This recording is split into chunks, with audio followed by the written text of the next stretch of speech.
to thank you all for coming out. Have you enjoyed Texas Frightmare Weekend? More than knowing if I could put this thing on. Back when the very first Texas Frightmare Weekend happened, my band Freak 13 was fortunate enough to play here, and we decided to do a Lifetime Achievement Award through my record label, my independent record label that I own, to recognize people in the horror industry. Because in my ever so humble opinion, I think some of the best actors and actresses and directors and writers and music scores work in horror, but never get the credit they deserve because of the subject matter. I always thought that was BS, so I thought the best way to remedy that would be to give awards to recognize people that are icons to us. I mean, you can have a little bitty tiny role in, an Adam Sandler movie. People may kind of recognize you. You can have a small role in a Friday the 13th movie. We really care, the horror fans care about the characters and the actors and the actresses. So this year, I was talking to Lloyd, and we were trying to figure out who to give an award to, and I started looking at the guest list, and there was a very, very obvious choice for me. There was a very pretty lady I started seeing early in my horror career in movies like The Hills Have Eyes, Cujo, The Frighteners, recently Rob Zombie's Halloween, and who I think is one of the most convincing and talented actresses in the entire business. And some of you may know her as from E.T., some may know her from Rob Zombie's Halloween. She is kind of went through several generations of horror fans, and she's still a modern horror icon. We'd like to present our award this year to Dee Wallace QnA.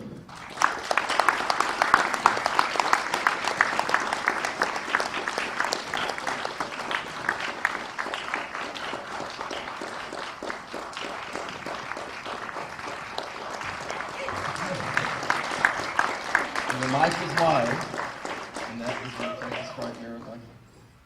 And let us ask about your favorite role because you put Cujo up top, so. Oh, sneaky. I didn't know I actually was getting like an award. It's an actual award, yes. Cool. So anyway, thank you very much for what you brought to the table in your movies and for being here for the fans this weekend. Thank you. I think she'd like to do a Q&A with her. I'd like to have I would love questions. to do a Q&A. It's my favorite thing. But first of all, just thank you for this. It's always nice to be recognized, especially by the people who you think actually know something. Sometimes, not that I wouldn't love to win an Oscar, but I think y'all probably know more. So, it's been a great, great show, too, for all of those of you that have come by and visited me at the table. Thanks. It's just been great talking with all of you and spending time, and just so many nice people, and it's a really, really great show too that they put on here. I just do like 4 or 5 of the big ones every year, and this is really nice. And the fans, I don't know, y'all. I could really get into this y'all shit, and this yes ma'am. I said to someone, I'm going to go home and tell my husband next time he wants sex, it's yes ma'am. It could weaken a girl's knees, it's yes ma'am. So it's bred into us Southerners. Love it. Love it. No wonder the women used to swoon, So I'd love to open it up to Q&A, because Any questions? I know you have some questions. Now I told y'all at the table, get ready for some good questions and bring them in here. On the Frightmares, did you do any preparation to act like a psychopath, or did you do any research, or did you just kind of have it in you? Well, you think I don't have it in me? I got to tell you, my technique of acting is I don't prepare. It's a non-preparatory technique. My mentor, Charles Conrad, his whole premise was the less that you get into your head, the better you get into the moments. And so, no, I really didn't prepare. I'll tell you, they put that wig on me, and she just was there. That black wig, I don't know, it sort of took over my psyche or something. But Peter Jackson was so wonderful, and he just gave you full reign.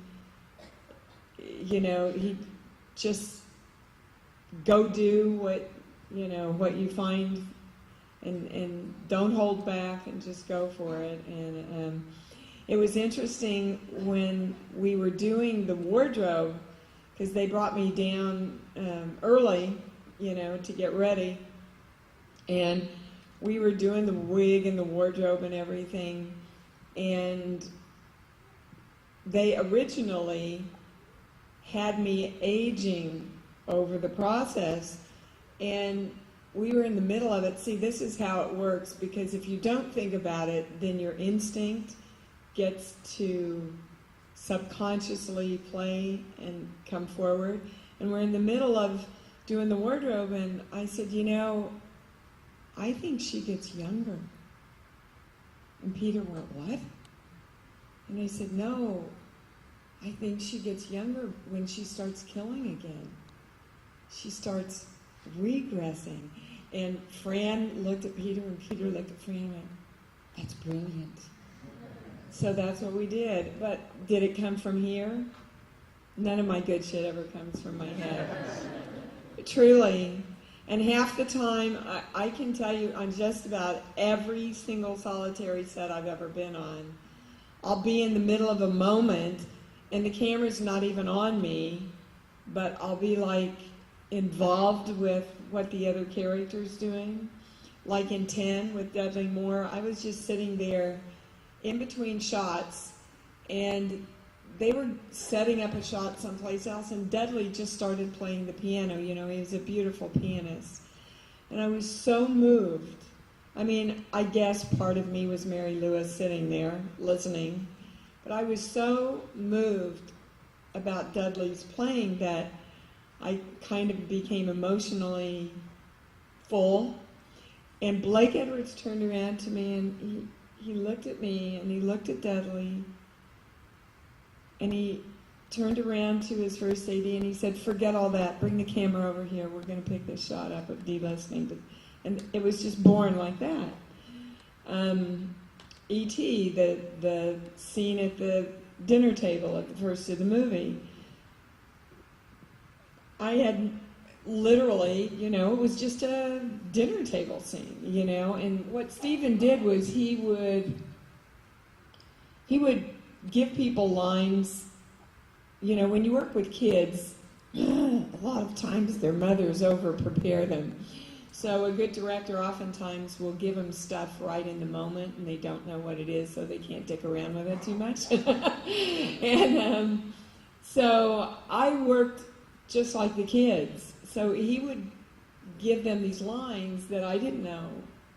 And so he had whispered to Henry, okay, you know, say Dad's in Mexico with whatever her name was, Sally or whatever her name was. And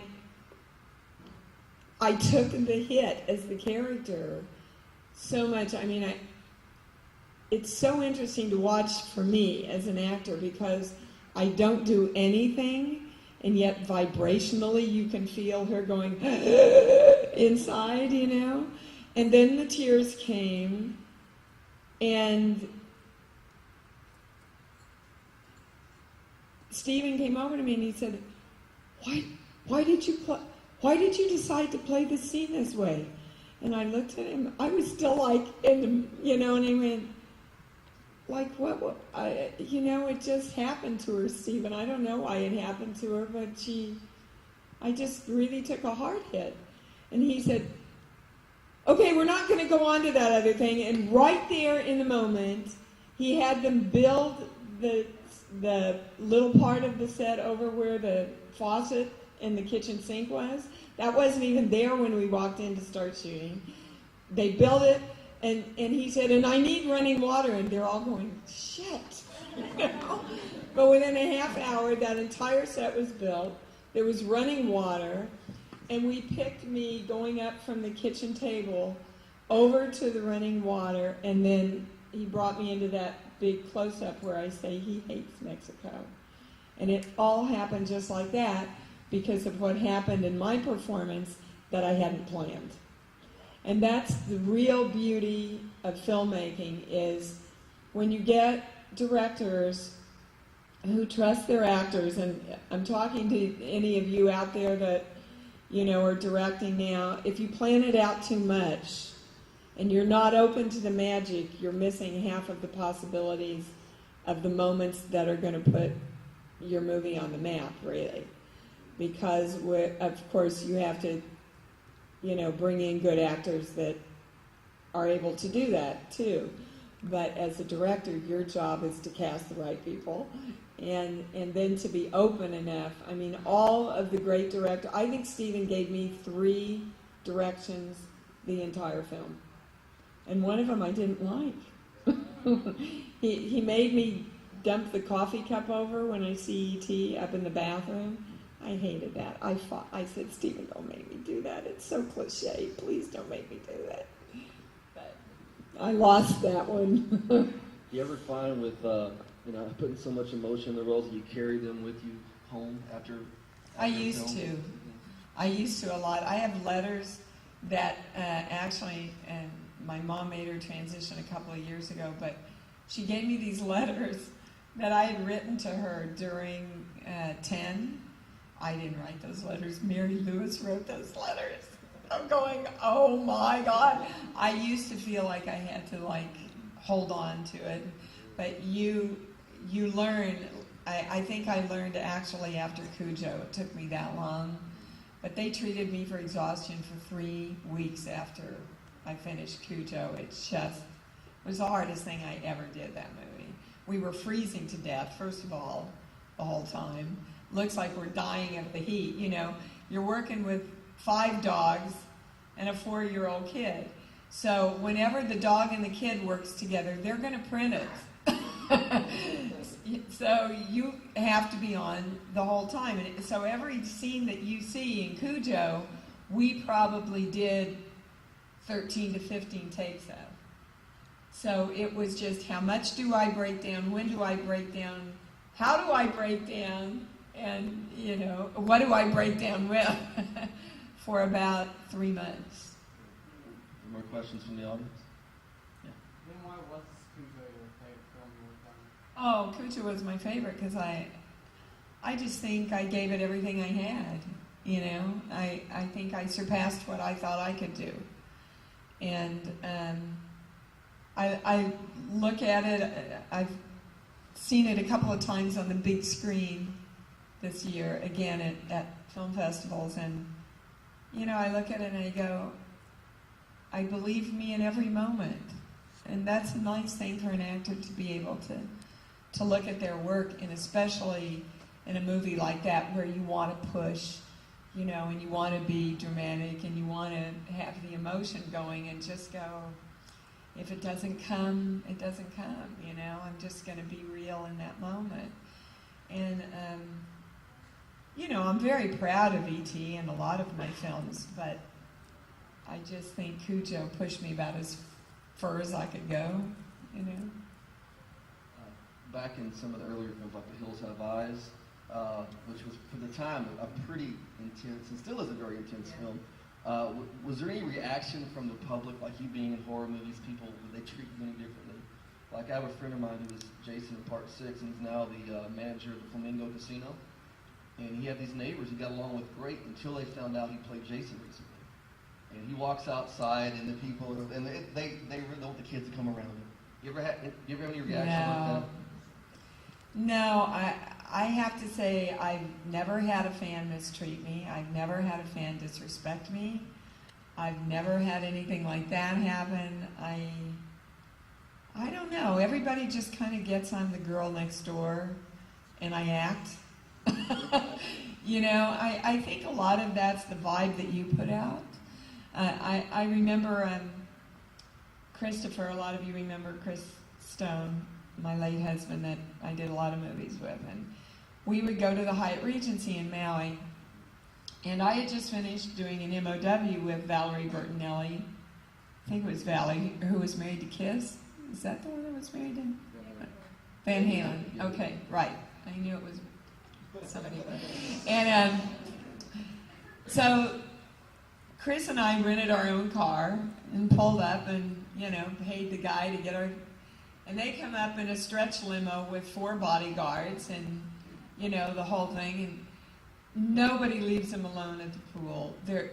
People are following him everywhere. And this was right after E.T. came out. So I was pretty up there, celebrity-wise. And she came over to me and she said, "Oh my God, Dee, how do you do it? Nobody's bothering you." No. I said, "Well, I drive my own car and I don't walk around with bodyguards, and there's a vibe that you put out that says, 'Hi, I respect me. I expect you to respect me,' and you just expect that out of life. I gotta tell you, I've never, ever, ever had a problem with anything in my life. So don't start it today. You're out there going, 'I'm gonna change that.'" Didn't mean to jinx you. Yeah, there you go. Audience questions? Oh my gosh, you don't make questions, but yeah. I have two questions. What did you feel about the changing the ending of Cujo from the book to the movie? And you people talking about the movie I was very instrumental in changing the end of the book for the movie. I was really sort of I said to Dan Blatt, the producer, you can't ask people to come in for 2 hours and go through what we're going to put them through with no payoff at the end. Half the people that come to see the movie aren't going to have read the book. And ultimately, they all agreed with me, and then we got a call from Stephen King saying, "Thank God you changed the end of the movie." I guess he had never received more hate mail than he did for the end of Cujo. And he said, I was hoping that you weren't going to use the ending because, So, yeah, that's why. And yeah, I still am in contact with Danny Pintaro. Occasionally we get together and see each other, and just phenomenal kid actor he was. Oh my God, that kid was just so amazing. And Henry and I, every once in a while, he's due to call me for lunch, so if you guys see him in 2 weeks out here, you can tell him. He's supposed to still call me. And yeah, not Drew, don't see Drew much. Wendy Hagen from The New Lassie, she and I, when I go up north, we always see each other and we email each other pretty regularly. So. Now, in terms of the directors you work with, can you just kind of give us word association? Wes Craven. Studious and quiet. Really? Peter Jackson? Hobbit. I love him. Spielberg. Talented. Yes, there are cameras rolling, people. Rob Zombie. Down to earth. Down there. Now, I know the Zombie approached his movie a lot from a fan's perspective, because he was such a fan of the genre. He put a bunch of people from the genre in the movie. And if you found now that you've been in the business for a while that you have people approaching you for roles because they were fans of some of your earlier work? Oh, absolutely. Yeah. Ryan Schifrin with Abominable, and a lot of. I'm hoping actually. I think the writer's strike is going to pay off in that way because they got rid of a lot of the older regime that they were owing. I think that's a big reason that we had the writer's strike, quite frankly, so that they could get rid of people that they had billion-dollar deals with that weren't paying off, and bringing in some of the new young blood, of which I have a lot of fans out there. So it's a good question. Any questions from them? Right here. Do you have any new projects on the horizon? Oh yes. We're still trying to get Dante Tomaselli's The Ocean off the ground. I really like that project. The Ice Cream Man is probably going to happen this year. And I have 2 offers on the table, but the deals haven't been signed for some really, really good kind of suspense, thriller, horror things. I'm booked for some family comedy in May, but I can't remember what the title is right now. So lots of stuff going on, and I do a lot of healing work. I don't know how many of you know that out there, people go, how the hell can you do horror films and healing work? Well, my answer to that is, who better to write about fear than somebody who's lived it all her life?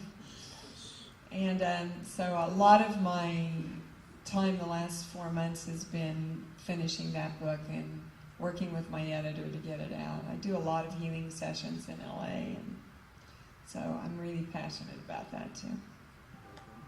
Getting back to talking about the industry shakeup with the writer's strike, how has Hollywood changed for actors in the last, since you've been in the business? Oh. Well, it's not even the same. It's corporate now, you know. I mean, not that it always wasn't with the big studio heads and everything, but it was corporate creative. Now it's just pretty much the decisions are pretty much run on purely financial. You know, George Clooney and some great actors that we have are being instrumental in changing that a little bit. I also think too, quite personally, that I would like to see, I'm going to get in trouble for this, a cap on how much money an actor can make, so that a lot of the other people in the Screen Actors Guild can afford to be paid, you know, what they're worth. Also, I mean, honestly, who can't live on $20 million, you know? I don't know, I don't get it, but I think that's part of what we have to do too. And I also think that the Screen Actor Guild has to start coming forward for all of us, because any actor from any other country can come into our country, as you see on TV, and take jobs. Not that they're not good, but we can't go into any other country. We have a limit on like 2 people per project in Canada and England, and oh yeah. So everybody comes to good old America for all the great jobs, and then the people who are Americans in the you know, the job force, the acting force, are losing out. And you know, they have to learn an English accent. We've already got one, folks. So I just think there's a lot of things that need to be balanced out. And I think it's kind of, I know I'm on a pedestal here for a minute. I think it's kind of representative of what's going on in the country, actually. I mean, this is a really exciting election. And, you know, it started with Enron. That part of who we are coming forward and going, you know what, we're not buying it anymore, and we're not going to sit back and just run with it anymore. We're going to stand up and have a voice finally again. So I think you're seeing it across the boards everywhere. Did you have your hand up? Oh, somebody did. Any more questions right here? Did you talk about the Hills Have Eyes? Not much. What do you want to know? Just how it was. Oh my God, the Hills Have Eyes was like, let's put on a show, you know? I mean, we had no money. Nobody was anybody, so we all like got our makeup in the same trailer. It literally was 2 miles within the jurisdiction of where you had to drive before they would pay you. So they didn't put us up. We would have to drive from LA almost to Vegas to shoot. We were in the middle of the desert, so you were dying of the heat during the day and freezing your butt off at night. It was a hard shoot. But you know, it was like, I'm an actor and this is my first gig and who cares, you know? So finally, I just said, you know, I'm going to cough up the money. I was doing commercials at the time, so I had a little bit more than the rest of the people, and got a really cheap motel room because it was like getting dangerous driving back and forth. You were so exhausted all the time, you know, but it was a really interesting shoot. Really, again, getting to work with Wes Craven at the beginning was really something. And he used to be a college professor, and so he at least at the time was very quiet and knew exactly what he wanted. And I was still in the place where I like had to go far, far away to get into these scenes, you know, and everything was really dramatic, and I needed quiet on the set, and nobody was quiet. Nobody knew how to be quiet, and we had, I'll tell you the special effects story, everything was not union, and we were all having to work with squibs, and because everybody died and got shot, and I had never really worked with anything like that before, and I wasn't out of makeup, and I was supposed to be the next one up, and they hadn't finished with my makeup. So Virginia, who played my mother, said, well, I'm finished, let's do my scene. And they squibbed her, and the guys didn't quite know what they were doing. They didn't strap her down enough, didn't pull it tight enough, and when the squib went off, it flew and took her nipple off. And I'm going, there but for you go I, you know. And they, of course, they rushed her to the hospital, and at that time, we don't know what's going to happen. Look out for cancer in the next few years, you know. I mean, it was pretty much of a nightmare. So I didn't work with a lot of squibs on that show after that. I think they brought in some new people, but I have a lot of respect for special effects people who really know how to do their job and do it well, because I've had a lot of accidents on sets. What was it like working with Michael Berryman? Oh, are you kidding? He's such a... You guys have met Michael, right? From the Hills Have Eyes? Oh, he's just a sweetheart, sweet sweetheart, and so gentle, you know, and very smart, and a great sense of humor, so, yeah. Any more questions from you? The guy who played my husband had really bad breath, though.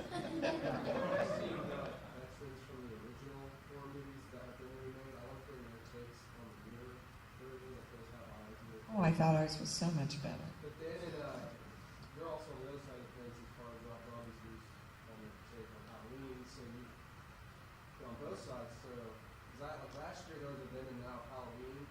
I can't remember which character was from the original. Do you feel good about it? It just seemed like there's like didn't be remade. Like don't know why you're doing this under his breath, and I was like, are you serious? I was like, You know, time marches on, guys. And we have the archives of our near and dear greats. You know, I rented Halloween before I went to shoot Halloween. Mrs. Strode isn't even in there. And it's a wonderful tribute to what the first horror features really were and what they stand for. But honestly, if you redid that now, you'd laugh. All of you would laugh. You wouldn't go see it. There's no blood, there's no guts, there's no, you know, it's just, we've marched on, and we expect bigger and better things. And I think there's a place to honor both. Everybody asked me that about E.T. Oh my God, the 20th anniversary, and he took the guns out and he put the walkie-talkies in. Well, if you want the other one, go rent the other one. At the time, Spielberg felt that it was a moral obligation of his to take everything out that had to do with terrorism, or that maybe could, it's a commentary about where he was as much as where the country was. And I think if you look at it more from a historical point of view, it's a more accurate point of view to work with. I mean, would I want him to remake Cujo again? Go ahead. You think you can do a better job? I don't think so. What are you going to do? CGI the dogs? Howling. I think the Howling really holds up. Could you maybe do more stuff with CGI now? Probably. It's a toss-up. I think you lose a lot with CGI. You lose a lot of the three-dimensional reality stuff that you get, but it also, could you have done Narnia without it? Hell no. So there's pluses and minuses, like you say, on both sides of the fence. More questions, Rocky? the director and the cast again, from the I would love to work with Peter Jackson and really do one of his character studies. He's doing Lovely Bones now. I so would love to have been a part of that. I love Joe Dante. I love working with Joe. I'd love to work with Joe again. He's so much fun. And just a dear man. Have you all met Joe? Yeah. If you ever get a chance, make sure you come in. He's just a great guy. There's so many directors that I absolutely adore. Rob Zombie. We had so much fun. Actually, he's just finishing up this animated adult cartoon called Super Beasto, and I'm going in and voicing a scene for him in a couple of weeks. You know, I've liked, most of the people that I've worked with. So. Is there anyone you really like to work with you haven't worked with? Director-wise. Tons, yeah. I mean, I would love to work with Scorsese. Alan Pakula, I love his stuff. A lot of the new directors that are coming out now that are so talented, and I'd love to work with the Coen brothers. I love that scene in, I have a problem with the movies. The healing part of me, when I watch, it's funny because I saw the three of them in a row, There Will Be Blood, and No Country for Old Men, and Untraceable, Diane Lane's new thing. And they're all about characters that have no conscience. Now, we know that movies mirror what's going on in our own collective consciousness, which kind of makes me concerned a little bit. And I also know that movies come out to make us aware of what we don't want. And I think the reason that those movies are so disturbing is that we're going, my God, there's no conscience there. Is that us? And does that want to be us? But I'd love to work with the Coen brothers. That one scene with the older gentleman at the filling station and Javier, I mean, that man, if you haven't seen the film, or if you have seen it, go back and see it. Just watch that older actor. And all the Coen brothers said was, stand there, don't move, and be simple. And it's one of the most brilliant scenes I've ever seen on film. This guy and Javier. And it's just a cat and mouse energy game. It's really all about the energy, because neither one of them are doing anything. And you sit there like that, waiting. It's just absolutely great. So I got off track. But. It's all good. It's your show. Any more questions? Right here.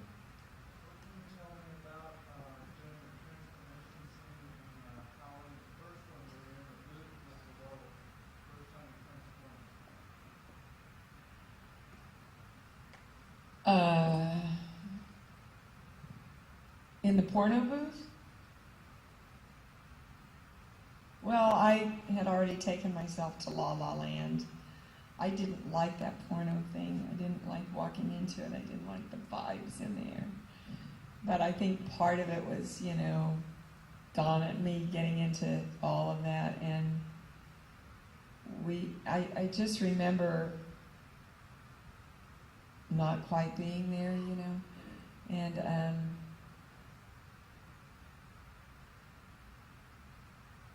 he was behind me, right? He's behind me the whole time. So I'm looking at that film that was sort of a little bit of a porno film, and we were in the middle of doing the scene, and all of a sudden I went to my bedroom when I had my tonsils out, and my husband at the time was at work, and I was by myself, and we lived in this duplex. Did you see how I left there for a minute? That's what happens when I work. And it's what happens when I heal too, do healing work. And somebody was trying to get in downstairs, and I just had my tonsils out. And I dialed 911, and I couldn't talk. I couldn't talk enough to tell them, that I was by myself. And I went, oh, wouldn't that be, that would, if you get so scared, that would happen. And that's how, literally, again, it happened in the moment from my subconscious. And I remember calling my husband.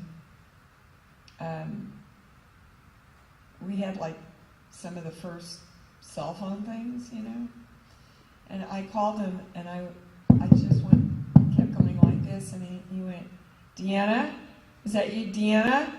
Honey, is that you? And he go, okay, I'm coming.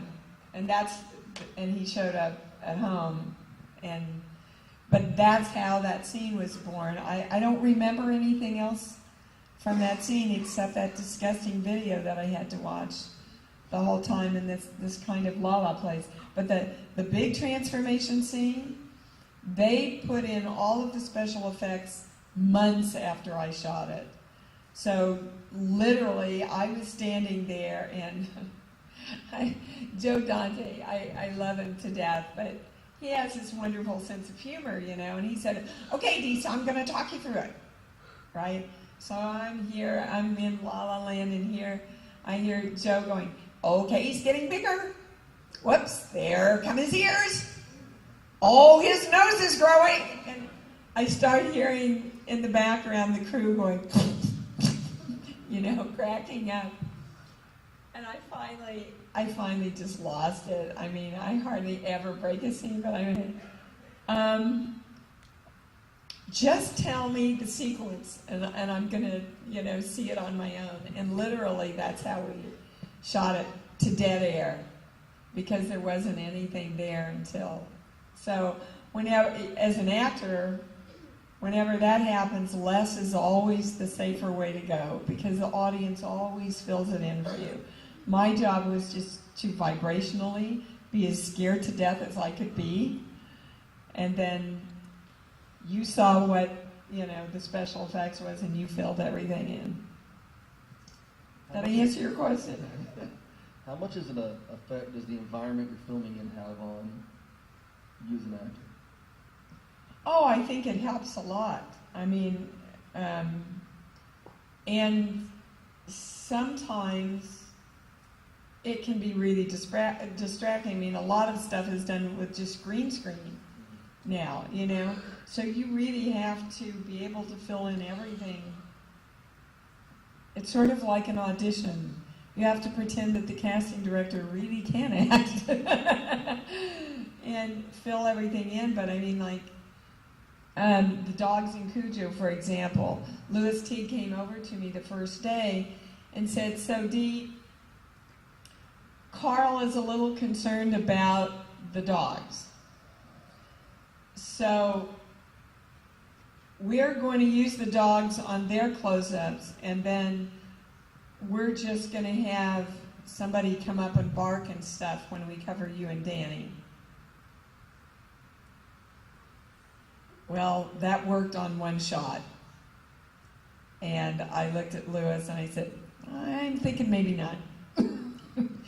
It was ridiculous, because to have the real dog with the teeth and the noise and everything, you don't have to suspend a whole hell of a lot of information. But having Louis T going, rah, rah, rah, it's just not quite the same thing, And so, sure, I would always rather work on location than on a soundstage. Always, if I had my choice. We've got time for one more question. What's your favorite location or place that you've had to travel to? Oh, New Zealand. South Africa and New Zealand. Two of the most beautiful places on earth I've ever been. And And I was lucky. They brought me down to South Africa, and then they had to postpone it for a month. Damn. So they felt really bad, so they sent my daughter and my nanny and myself on a 2-week safari, everything paid. Damn. You know, same thing happened in New Zealand. I got down there and I don't really know what happened, but they had to postpone the shoot for 4 weeks. And they felt so bad, they sent us on a trip all over northern and southern New Zealand, and damn, you know, and then I got back and we had all these meetings and story meetings and everything the night before we were ready to shoot, and I was shooting this big honker scene as the victim part the next day, and at 9 o'clock I get a call from Peter. So Dee, I can't really do a New Zealand accent. So Franny and I were wondering if you could pop over and we could look at the scene again. I'm going, Peter, we're shooting this tomorrow. Well, I know, love, but we've, you know. So over we all go, and Jake and I are sitting there. They rewrote every intention. The entire thing was turned upside down, inside out, and I thought, thank God I have a technique where I don't have to break everything down and decide how I'm going to, what my motivation is. And Peter looked at me and said, so do we have to postpone for another week so that you can do the work around this? And I said, let's shoot right now. I'm ready to go. So it happens, you know, on every big set I've ever worked on. Again, the director has these amazing moments, and, you know, the best stuff always happens when you don't plan it. Thank you all for coming out. And Thank you to so Dee. much for this honor, everybody. Thank you.